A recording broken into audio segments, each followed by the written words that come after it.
You've probably heard that 90% of millionaires built their wealth through real estate. That stat gets thrown around on podcasts, at dinner parties, in every YouTube video about passive income. There's one problem: modern research doesn't actually support it. And if that number is wrong, imagine what else people are getting wrong on both sides. Two people can start with the exact same money. One buys a rental property, the other invests in the stock market. 20 years later, the gap between them is big enough to change how you think about building wealth forever. We ran every number, every repair bill, every market crash, every hidden cost. The answer isn't what either side wants to hear. Derek and Sam both have $60,000 saved. Same age, same salary, same city. The only difference is what they do with that money. Derek uses his 60 grand as a 20% down payment on a $300,000 rental property, a 3-bedroom house in a solid neighborhood. He takes out a 30-year fixed mortgage at 6.5%, which puts his monthly payment at about $1,500. He finds a tenant paying $2,200 a month. Subtract the mortgage from the rent, and Derek is looking at about $680 a month in profit before any other costs. Derek can see the house from his car, show the lease to his friends. It feels like a real move. At his buddy's cookout that weekend, someone asks about the property, and suddenly Derek is the guy with the plan. Sam takes that same $60,000 and puts it into a total stock market index fund. He sets up a $300 automatic monthly contribution and forgets about it. When friends ask what he's investing in, he says index funds, and the conversation dies right there. A month later, he checks his account. It's up about $400. He closes the app and goes on with his day. And this is where psychology starts to matter. Our brains are wired to trust things we can see and touch over things that exist as numbers on a screen. Psychologists call this tangibility bias. And it's why Derek feels wealthy on day one, while Sam feels like nothing is happening. That gut feeling is exactly where the math starts to get dangerous. That $680 a month in profit looks great on paper. Then real life shows up. Property taxes on a $300,000 house run about $2,700 a year. Landlord insurance adds another $1,800. The standard rule is to budget 1 to 1.5% of the property's value annually for maintenance, so another $300 to $4,500. Add all of that together, and Derek's annual expenses chew through roughly $8,200 before anything even breaks. That monthly profit? After these baseline costs, Derek is essentially breaking even, and that's in a good year. Year 2, the water heater dies, $1,200. Year 3, a roof leak costs $2,800 to fix. Somewhere in there, he loses a tenant and the property sits empty for 5 weeks while he cleans it up, relists it, and screens new applicants. And here's the part that rarely gets talked about. Derek is managing all of this himself to save on property management fees. That means phone calls at 10 at night, weekend showings while his friends are at the lake, and coordinating plumber visits on his lunch break at work. He's basically running a part-time job he doesn't get paid for. For 3 years, Derek's actual cash flow, after every real cost, sits somewhere around -$5,000 to -$10,000. He put in $60,000, and so far the property hasn't paid him back a dime. It's been paying the bank, the insurance company, the tax assessor, and a rotating cast of repair workers. Derek still believes in the investment, but late at night when he runs the numbers on his phone, they don't look anything like they did on the napkin, and that's before the big expenses even show up. Roofs need replacing every 20 years. HVAC systems last about 15. Water heaters give you 10 to 12. These hit in chunks of $5,000 to $15,000. And a single bad tenant who stops paying and knows the eviction process can cost $3,500 to $10,000 in lost rent and legal fees, erasing years of progress in one shot. So if Derek's rental is barely breaking even after 3 years, what's been happening with Sam's money this whole time? While Derek is fielding repair calls, Sam's money is doing something boring but extremely effective. The S&P 500 has averaged roughly 10% annual returns over the last 30 years. At that rate, Sam's $60,000 plus his monthly contributions have grown to about $93,000 by year 3. By year 5, he crosses $120,000.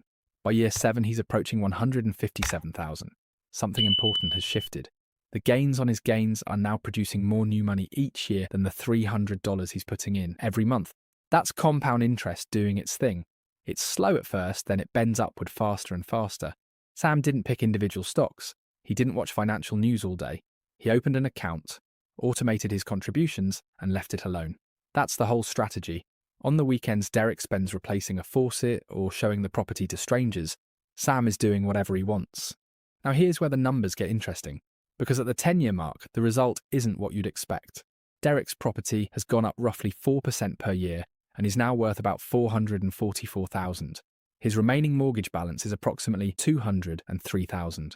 That puts his equity around $240,000. This is where leverage shows its power. Derek used $60,000 to control $300,000 in assets. The bank put up 80% of the money, but Derek keeps 100% of the appreciation. That 5-to-1 ratio is real estate's biggest advantage, and it's why property builds equity faster than stocks in the early years. Sam's portfolio, with those same consistent monthly contributions, sits at roughly $224,000. At the 10-year mark, Derek is ahead because of leverage, but he also spent hundreds of hours managing the property, concentrated everything into one house on one street, and carried $240,000 in debt. Sam spread his risk across thousands of companies without giving up a single weekend. By year 20, compounding pulls away. Derek's property is now worth around $657,000. His mortgage is nearly paid off, with roughly $134,000 remaining, putting his equity around $524,000. He's collected rent the entire time, but after 2 decades of repairs, tenant turnover, taxes, insurance, and at least one major renovation, the actual profit he kept from all those rent checks adds up to around $30,000 to $60,000. Sam's portfolio has grown to approximately $667,000. His total contributions over 20 years came to about $132,000. The other $535,000 is pure compound growth. Money that made more money.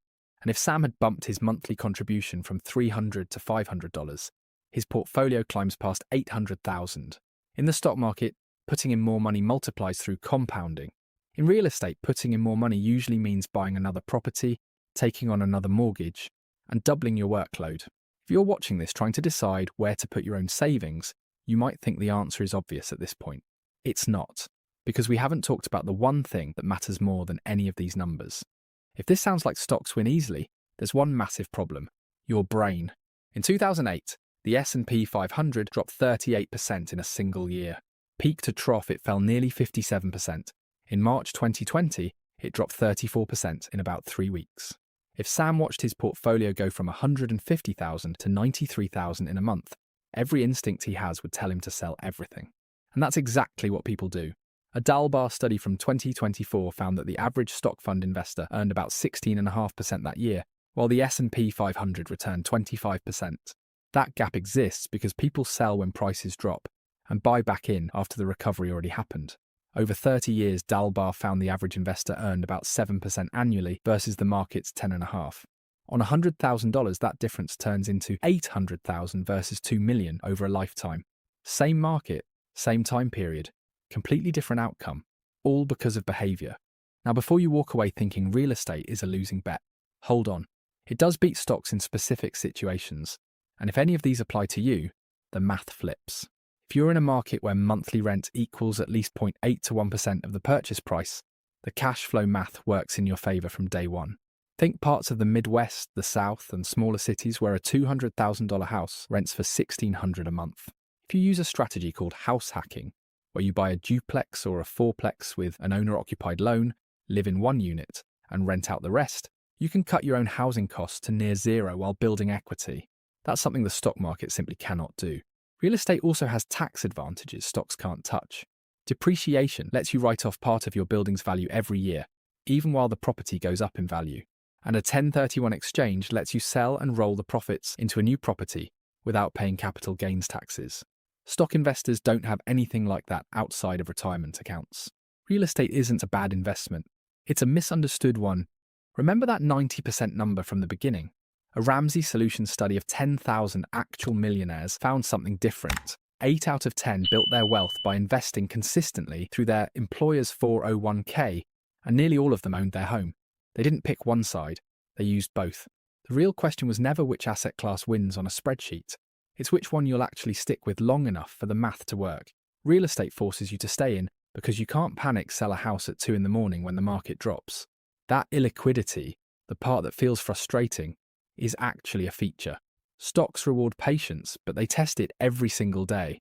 The answer that counts every dollar, every hour, and every risk is the only one worth trusting. If this helped you think more clearly about where to put your money, hit like, subscribe, and and share this with someone who needs to hear it. This is Mindcraft, where ideas become action and action becomes your future.